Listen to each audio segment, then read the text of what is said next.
Son zamanlarda yaşanan acı olaylar bizleri derinden üzüyor. Kahramanmaraş ve Urfa'daki olaylar adeta tüm ülkeyi yasa boğdu. Tabii bu acı olaylar bizleri tekrardan bir sorgulamaya götürmesi gerekiyor. Çünkü bu acı olaylardan ders çıkarılması lazım. Yani bugün eğitim sistemindeki aksaklıklar, eksiklikler neler, bunların ciddi anlamda bir gözden geçirilmesi gerekiyor. Tabii çocukların karşılaştığı tehlikeler de var. Bunları da iyi bir şekilde değerlendirmek gerekiyor.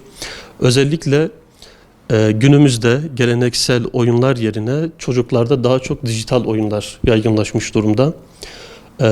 Bu dijital oyunlar içerisinde de özellikle savaş içerikli, savaş temalı oyunlar çok yaygın bir şekilde görülüyor çocuklar arasında. Tabii bu oyunlar içerisinde sürekli öldürmeyi, yok etmeyi, zarar vermeyi barındırdığı için şiddeti çocuklar arasında normalleştiriyor. Sıradan bir algıymış, sıradanlaştırıyor aslında. Tabii burada yapılan araştırmalar da var. Özellikle savaş temalı oyunlarla haşır neşir olan çocuklarda şiddet normalleşiyor.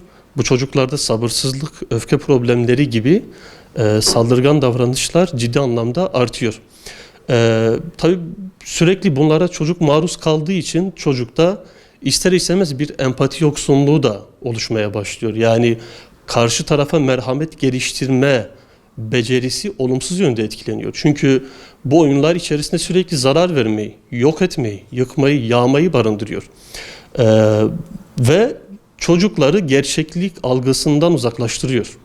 Yani çocuk ölmeyi, öldürmeyi bir oyun gibi algılıyor, bir oyun gibi zannediyor ve bunun gerçek hayattaki sonucunu kavrayamıyor, bunun farkına varamıyor.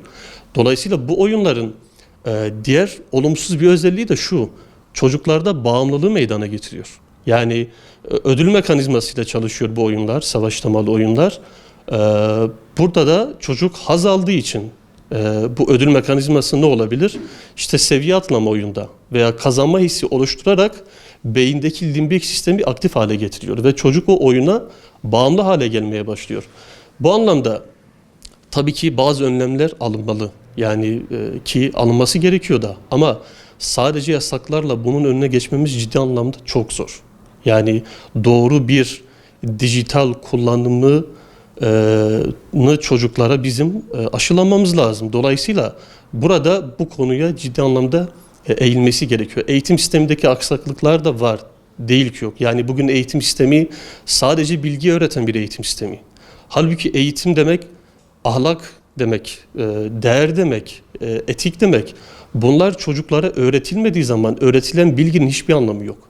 Hatta öğrendiği bilgiler topluma zarar verebilir. Dolayısıyla sadece bilgi ağırlıklı değil, değer odaklı da bir eğitim sisteminin meydana gelmesi gerekiyor.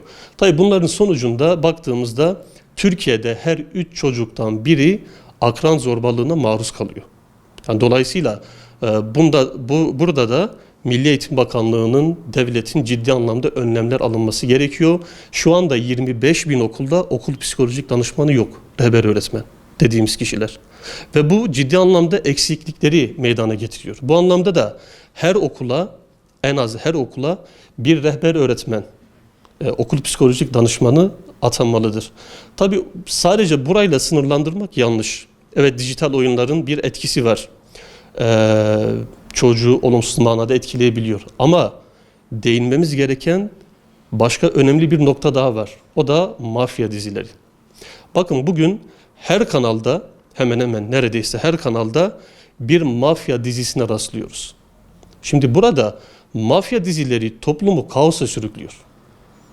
Çünkü güç, para, saygınlık bunlar suçla beraber sunuluyor. Ve o suçluları da haklıymış gibi gösteriyorlar dizilerde. Dolayısıyla çocuklar da o dizilerle çok sık karşılaştığı zaman çocuk rol model yoluyla öğreniyor. O mafya karakterini rol model alıyor, onunla özdeşim kuruyor, onun gibi konuşmaya, onun gibi davranmaya, onun gibi yürümeye, onun gibi gülmeye, onun gibi sorunları çözmeye çalışıyor. Dolayısıyla neden bu olaylarla karşılaşıyoruz? Aslında sebebi çok açık ve net. Evet, dijital içerikli oyunlar etkili. Aynı zamanda mafya dizileri de ciddi anlamda etkili. Çünkü dikkat edin Fatih Bey, mafya karakterleri kendi adaletini kendi sağlıyor. Çocuk onu rol model aldığı için okulda, dışarıda, mahallede, oyun parkında bir sorunla karşılaştığı zaman adeta o mafya karakterinin yaptığı gibi kendi adaletini kendi sağlamaya çalışıyor. Nasıl kendi adaletini kendi sağlamaya çalışıyor? Güçle, silahla, şiddetle, zarar vermeyle, yakıp yıkmakla, yok etmekle bunu çözmeye çalışıyor. Halbuki bu da çözüm değil. Bu anlamda RTÜK'ün ciddi anlamda bir düzenleme içerisine girmesi gerekiyor. Denetimlerin artırılması gerekiyor. Gerekirse evet burada yasak etkili olabilir mi? Yasaklar da burada etkili olabilir. Bu anlamda bunun göz ardı edilmemesi gerekiyor.